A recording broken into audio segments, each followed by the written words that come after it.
Next thing you know, we hear like 40 shots, and we all run. An active shooter inside Ashwaubenon's Oneida Casino.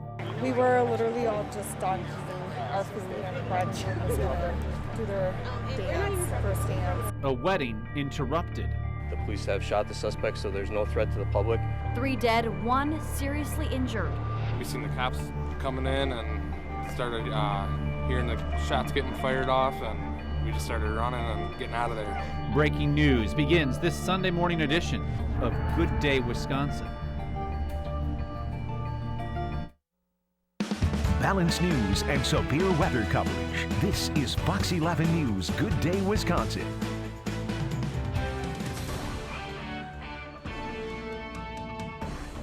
Our breaking news coverage continues this Sunday morning. Good morning, everyone. I'm Maggie Lemire. And I'm Justin Steinbrink. Gunfire erupted at the Oneida Casino in Ashwaubenon shortly before 7:30 last night. It was quite a chaotic scene yesterday, and we're looking for an update right now. Go to that area where our very own Gabriela Primus is live this morning. Gabby, what can you tell us? Hi, Justin. Well, we're out in front of the Oneida Casino, just across the street from Austin-Straubel Airport, to kind of give you a scene setter here this morning. A gunman opened fire in the Oneida Casino just before 7:30 last night. 3 people died, including the shooter, who was shot by police. 1 person was seriously injured and taken in a helicopter to a nearby hospital. Fox 11's Katrina Nickel brings us more on the shooting.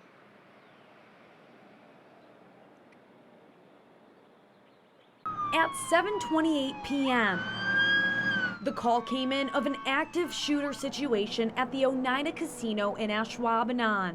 Duck Creek Restaurant within the Radisson, that there was someone shot inside the Radisson, and that's how the first calls came out. Officers on scene called for a tactical alert, meaning all police departments in Brown County were alerted and on the scene. Outagamie County squads and medical personnel also reported to the situation. It appears to be a targeted event, not a random shooting. 3 people died, including the suspect who was shot by an officer. 1 person was flown to a hospital in Milwaukee with serious injuries. Brown County Sheriff's Department cannot identify at this time which police department was involved in that officer-involved shooting due to the complexity of how many departments were on scene at the incident. We're not exactly clear because of how many officers responded, so we're still cleaning that up, but we'll definitely release that. The suspect is only being identified as a male. The Sheriff's Department says it is unknown at this time if he's a current or former employee to the restaurant. Targeting a specific victim who was not there, but he decided to still shoot some of the victim's friends or co-workers, it appears. None of the victims are being identified yet. In Ashwaubenon, Katrina Nickel, Fox 11 News.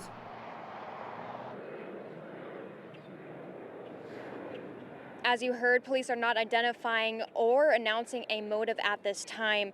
The Oneida Nation announced on Twitter that their West Mason Casino, the Travel Center, and Packerland casinos will all reopen at 8 this morning. The main casino where the shooting took place, in addition to the Irene Moore Activity Center, will be closed until further notice. I'll be live here throughout the morning, updating you on any more information that comes about on the casino shooting. Gabby, thank you so much. We'll catch up with you a little bit later in the show this morning. Well, Governor Tony Evers has issued a statement in response to the shooting. He says he and his wife are devastated to hear about the violence. Their hearts go out to the Oneida Nation, Ashwaubenon, and Green Bay communities. Governor Evers also says they are grateful for the first responders who arrived at the scene. Meanwhile, State Representative Jim Steinecke also released a statement about the shooting. He says his heart goes out to the community as people process the senseless violence. He is offering his assistance to the Oneida Nation. Representative Steinecke says he's thankful for members of law enforcement and is praying for the impacted families. And for continuous updates regarding the shooting, stick with us here throughout the morning on Good Day Wisconsin, as well as on our homepage of our website, fox11online.com. Maggie, in other news on this Sunday morning, one person is dead after an overnight motorcycle crash that happened around 10 last night in Wapaka. Officials say the motorcycle hit a utility pole on Royalton Street.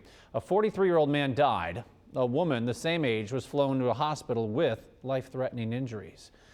And some residents living in the Seymour area are now back in their homes. People living by the Emmy Roth cheese plant were evacuated after crews were called to an ammonia leak. The Outagamie County hazmat team responded to that scene around 7 o'clock last night. That plant is located on East Bronson Road. The cause of the leak is still under investigation.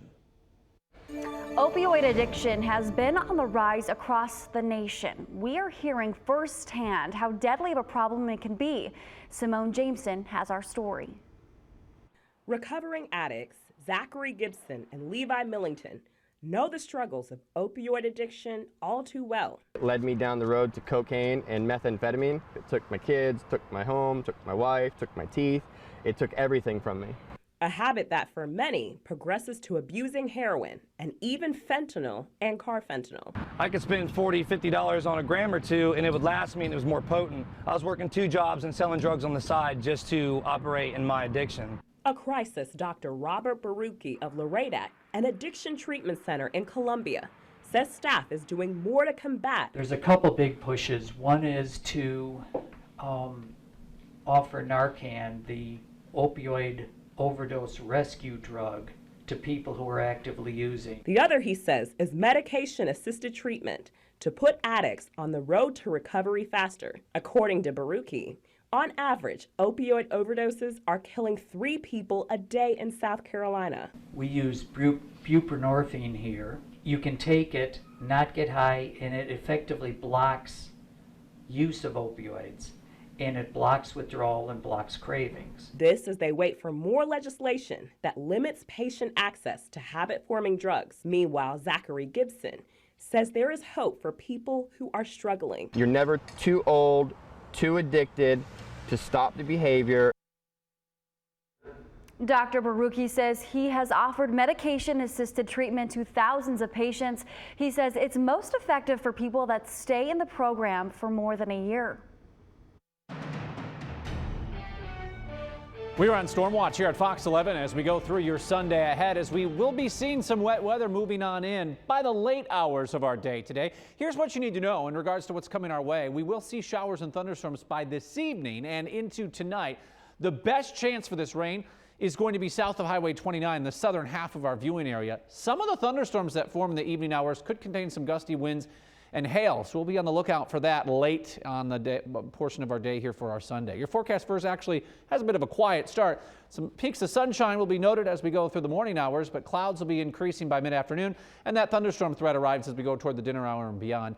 Boy, there's going to be a wide range in temperatures, and again, I'll show you that stretch of temperatures that we'll have across the area today coming up in a moment. That severe weather index over the next 24 hours, I'm putting that in the moderate category. With the thunderstorm threat around this evening, some of us could see a few stronger storms try to pop up, and I'll again show you where that best chance will be also here in just a moment. First, what's happening right now? Well, we did have some clouds pass through during the overnight hours, maybe a sprinkle or two, but not much in the way of rain has been noted as we've gone through the overnight. Now we actually have a little bit of clearing, and there should be some sunshine for a while here this morning before clouds will begin to build back in. It's the battle of 2 different air masses right over our heads in Wisconsin. We have an easterly breeze here that is trying to funnel in some slightly cooler air over the north woods. Meanwhile, like yesterday, those gusty southwest winds which sent temperatures soaring into the 80s, even some low 90s in southern Wisconsin yesterday, is still around trying to push in that warm air here into east central Wisconsin. So there's a boundary setting up where these winds are kind of converging, and right where those winds converge, the cooler northeast breeze up north and then that warm southwest wind in our southern counties, right where that boundary is, where those winds meet, is where we expect showers and thunderstorms to blossom later today as we go into the late afternoon and evening hours. And you can see that lineup right where those winds are converging as we go into the late portions of your Sunday. That chance for rain is going to linger for a while here in the form of showers and thunderstorms straight on through the evening and first part of the night. Tomorrow will be a cooler day. We'll all see those winds switch around to the north, and we will have lingering showers around on your Monday too, but certainly a cooler feel will be noted by then. So here's what you can expect. A partly sunny day today. Clouds thicken a bit toward the end of our day as those evening storm chances arrive. The best chance is going to be south of Highway 29, and some of the storms, especially in central Wisconsin, have that threat to potentially become a little bit on the strong side. So again, rain chances don't really arrive until the afternoon, but late in the afternoon, that's when the opportunity will begin to ramp up heading toward the evening hours. So that severe thunderstorm threat, as I mentioned, mentioned, this area of green, this darker green, it's just level 1 of that severe weather concern, the marginal risk. And you can see how portions of our western counties here, Marquette, Green Lake, Waushara, portions of Waupaca County do have that possibility that in central parts of the state, a few of those storms, an isolated storm or two, could get strong enough to produce some gusty winds or small hail. Now, again, that doesn't mean there won't be storms elsewhere. I do think general garden variety thunderstorms are going to pop up elsewhere going through the evening hours ahead of us today. Look at this. You can tell right where that boundary is set up with the warm air to the south and the cool air to the north. 69 degrees in Manitowoc and Sheboygan, 66 in Fond du Lac. But right there, there's the dividing line. Green Bay is at 49 right now. It's 47 in Oconto. So Green Bay just on the cool side of this boundary for the time being. But I do think it could nudge its way back north again. If your winds are southwest, you'll know you're on the warm side of things. Look at this, soaring toward that 80-degree mark again in our southern counties, whereas far north, where that boundary doesn't get to you, you'll stay in the 50s and 60s today. Now, tomorrow, we all will be in the cooler air mass. 50s will be pretty uniform. Today, certainly not uniform for those temperatures. So don't get stuck on that 71. If you're in Fond du Lac, it could be 80. If you're in Marinette, it could be 55. So there's a wide range in temperatures today. Those showers and thunderstorms will be our focus, especially in central and southern portions of the viewing area this evening. And then likely overnight tonight as our low drops to 48. Cloudy and cooler tomorrow, a high of just 54. Scattered light rain is going to be with us throughout our Monday as well. And then a cooler stretch below average for this time of the year.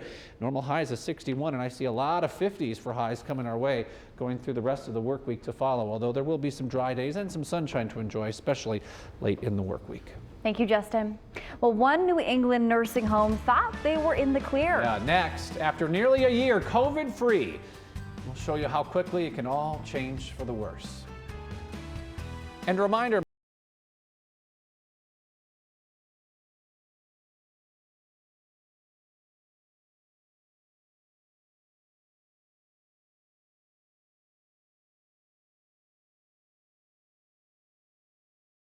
And the next hour of Good Day Wisconsin starts right now. An active shooter situation on Saturday turns deadly at Ashwaubenon's Oneida Casino. The employees were very clear.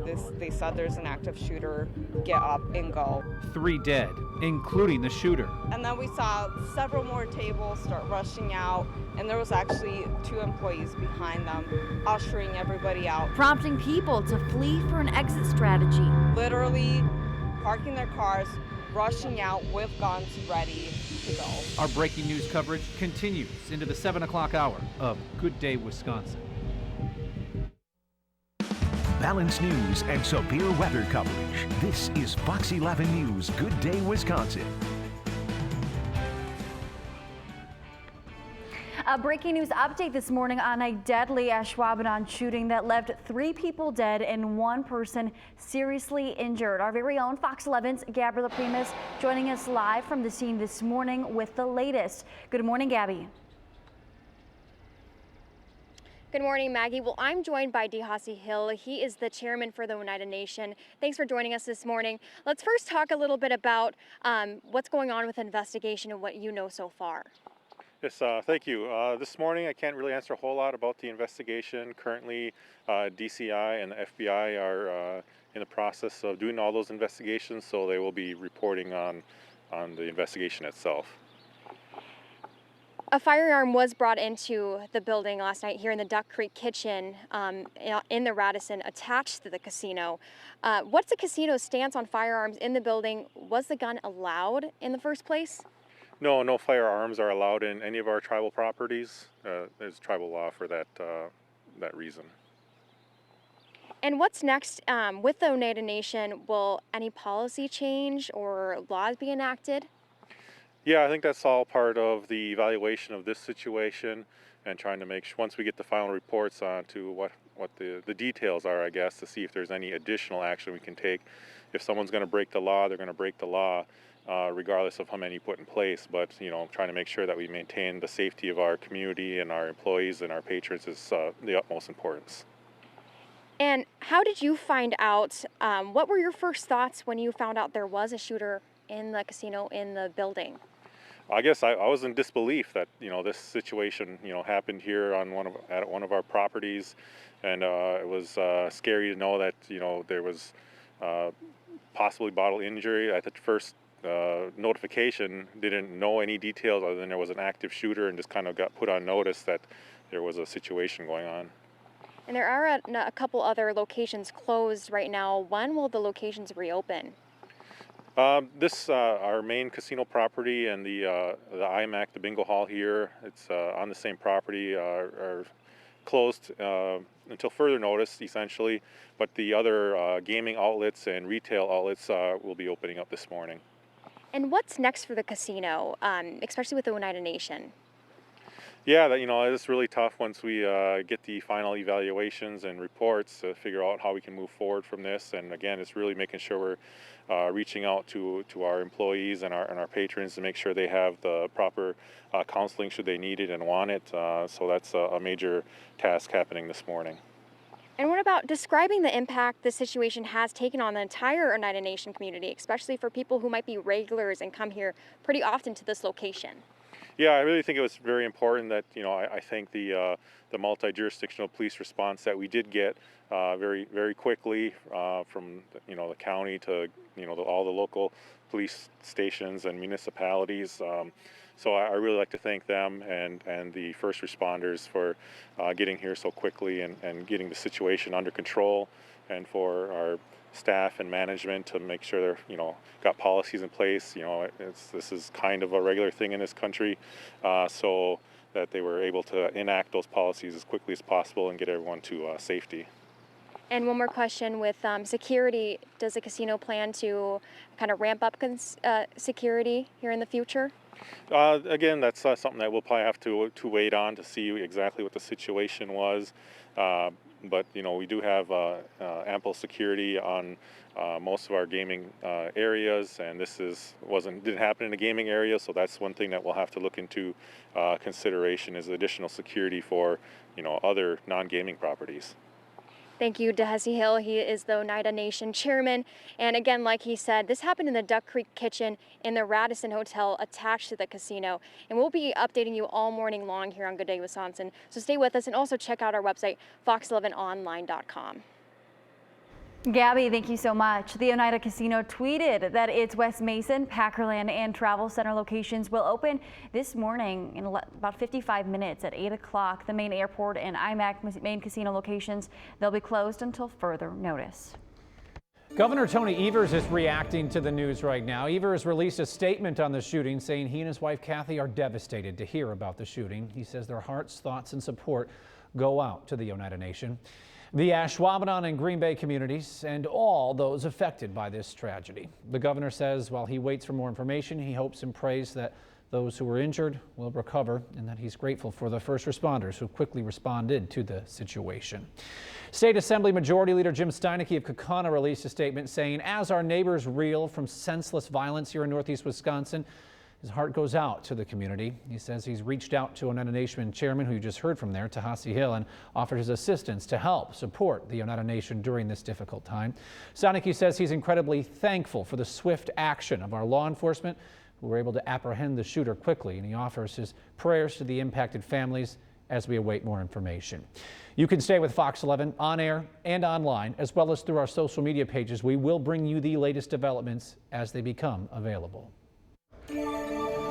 One person is dead after an overnight motorcycle crash. It happened around 10 last night in Wapaka. Officials say the motorcycle hit a utility pole on Royalton Street.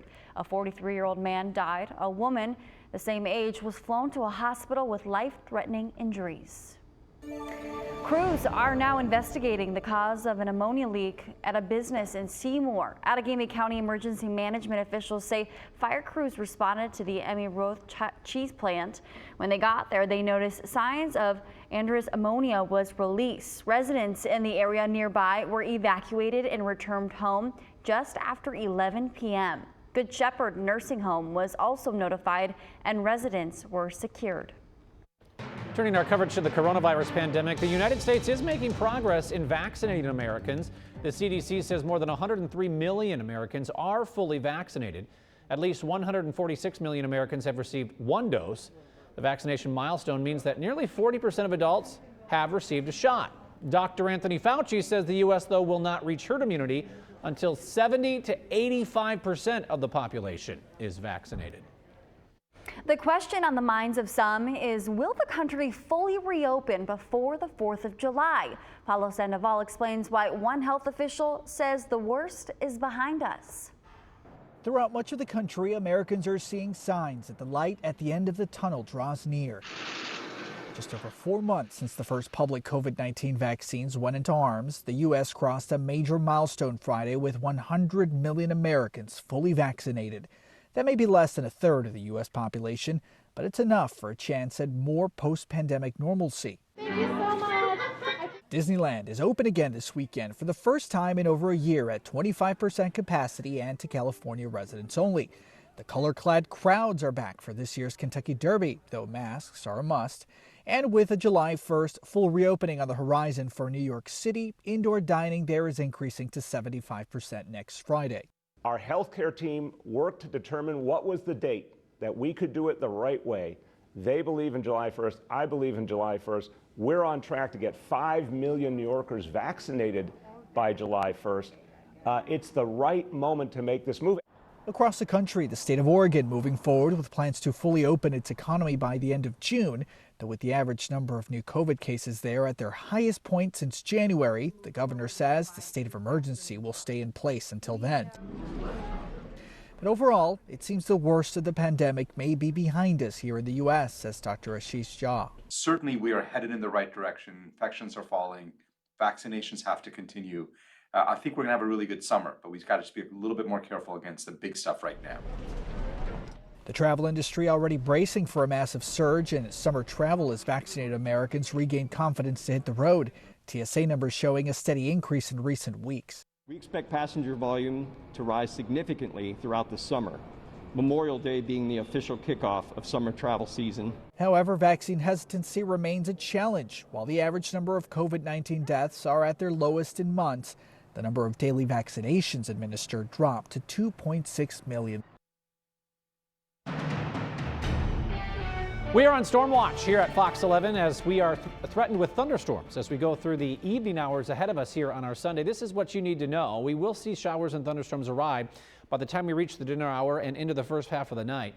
Best chance for these storms is going to be south of Highway 29, and there could be some gusty winds and hail reported with some of these storms, especially over central Wisconsin. I'll show you that risk specifically coming up in a few minutes. First, your forecast first, which shows temperatures working their way toward the low 70s in many spots, but it will be a bit of a wide range in temperatures as we go through your day today. Your severe weather index in the moderate category with that threat for evening thunderstorms working its way toward us later on today. All right, let's take you into, to the temperatures right now and show you what's happening across east central Wisconsin at this moment. A bit of a wide range in readings for the current numbers that we're seeing right now. Temperatures across northern Wisconsin are in the 40s in many spots, which is a cool feel compared to when you go down toward the Fox Cities and into southern portions of our viewing area, where readings are in the upper 60s at this moment. You can see a 48 in Oconto, 48 in Mountain. Green Bay back up to 51 now, back up a couple degrees, but meanwhile those 60s quite prominent as you go down through portions of our southern viewing area. And the reason why the winds are playing a big role in this, there's a boundary that's laid right over eastern Wisconsin, in fact right over Brown County for that matter, and Outagamie County too. You can see how the winds are coming in from the north here on the cool side of this boundary, but still that warm southwest breeze on the other side of it, which is where the Fox Cities, for example, are right now. So that's what we have for the current wind directions, and right where we have the calm wind is likely where that boundary is sitting up very close to Green Bay.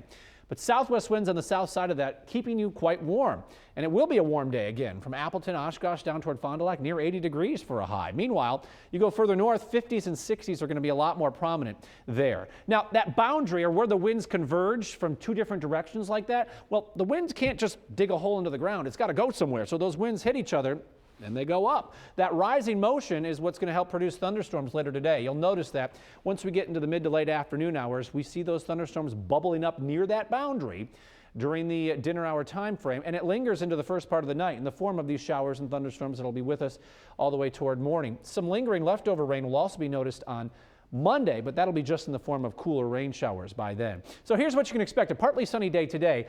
Evening thunderstorms will be developing, though, mainly south of Highway 29, and there is a very small severe weather threat that we'll need to be aware of. Rain chances are not going to be around during the morning, but they do ramp up later today. And by the time we finish our weekend this evening, that's when you'll really notice that threat around.